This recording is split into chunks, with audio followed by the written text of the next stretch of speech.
name is Pierre.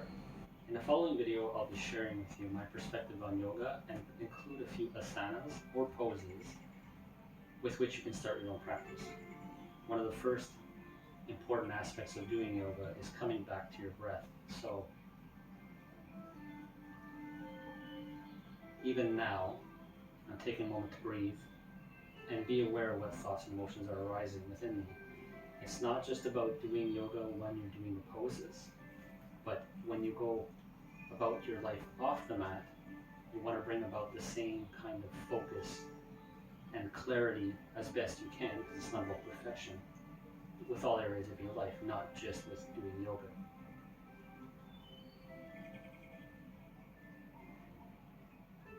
I'll also be including how yoga relates to other areas such as meditation, mindfulness, Tai Chi, Qigong, how they kind of all interrelate,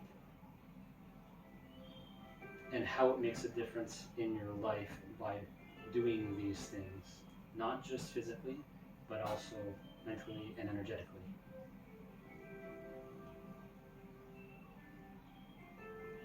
Yoga is related to meditation in the sense that when you're doing yoga, you want to be aware of what thoughts and emotions are arising so you can focus on the asanas rather than just being lost in whatever's arising internally.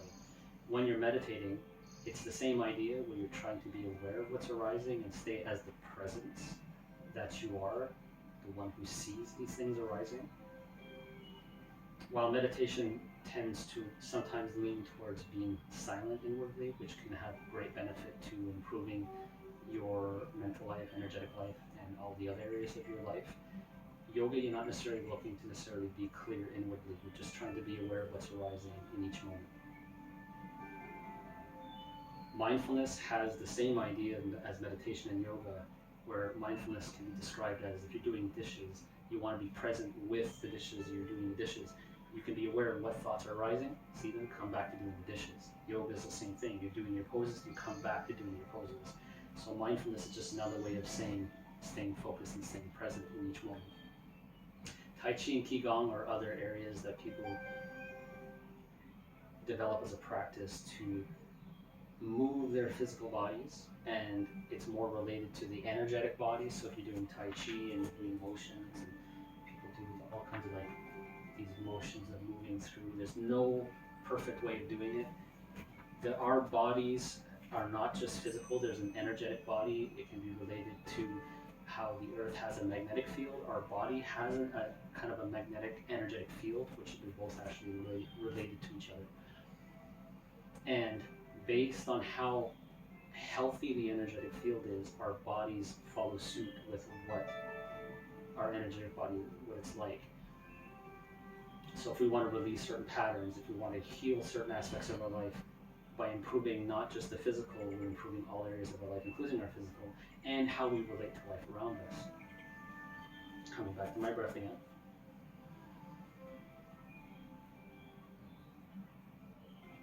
Listen to your own body when doing the yoga poses.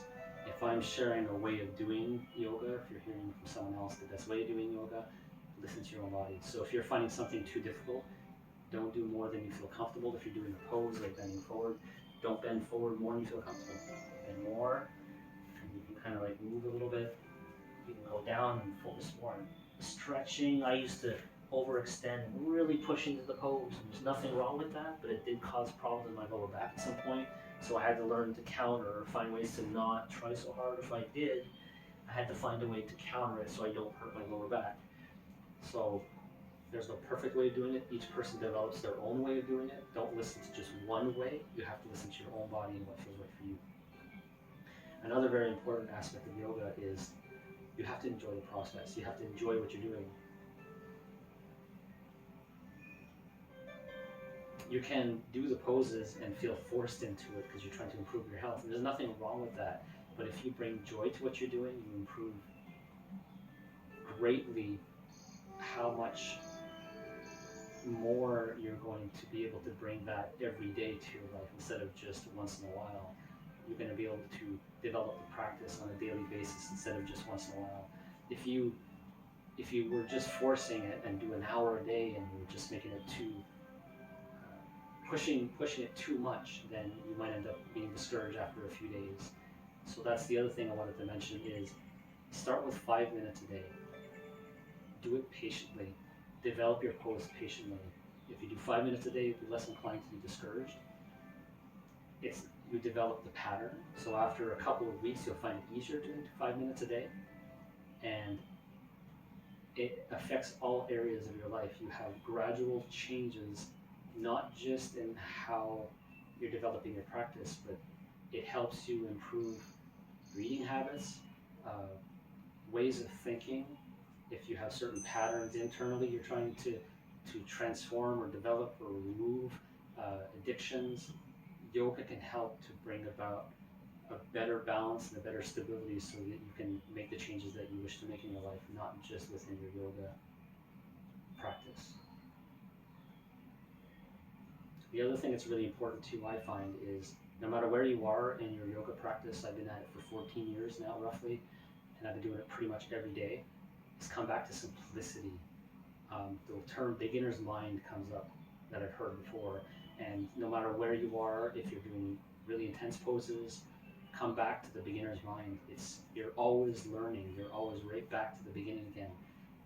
It's related to like the inner child is always learning something new. If you're 40, 50, 60 years old, the inner child is still there learning something new, and the inner child still wants to enjoy the process. So come back to the simplicity and the beginner's mind so that your practice doesn't become too serious, and so you don't become too rigid in your poses and in how you relate to your yoga practice.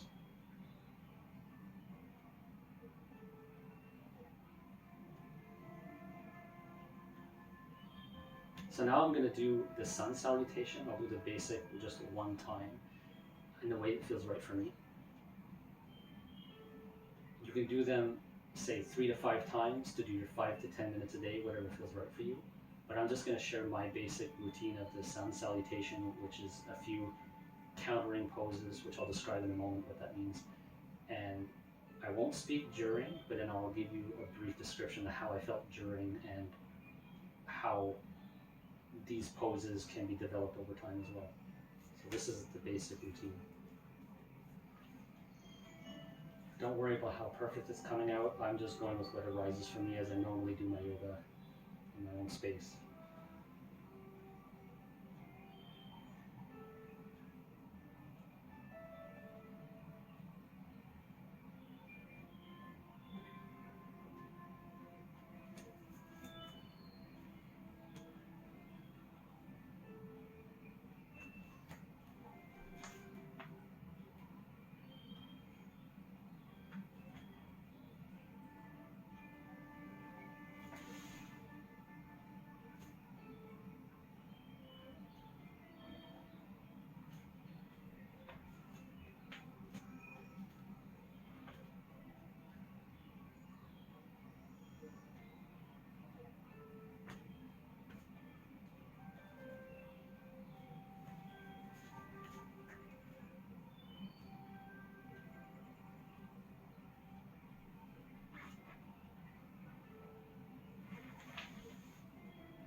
So that was the basic sun salutation. So if you were just starting a practice, the idea is do this 3 to 5 times.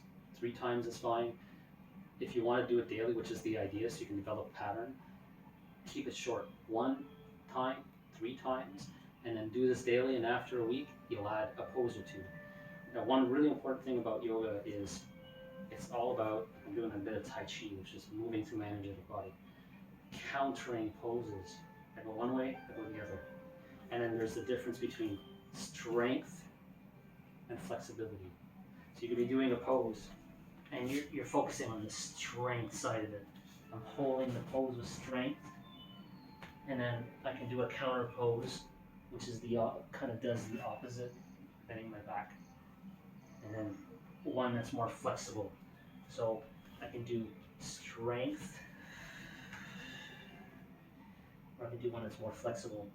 So some poses, it's really about strength, like if you're holding the warrior pose, and then that's more of a strength pose. But then because you're putting exerting force on your muscles, you're going to want to do poses that counter it, that stretch the muscle. So this one stretches the leg here, and if I do this one, it stretches the front of my leg. And so you're going to want to find a balance between stretching and strengthening, and finding a balance in your motions forwards and backwards, or left and right.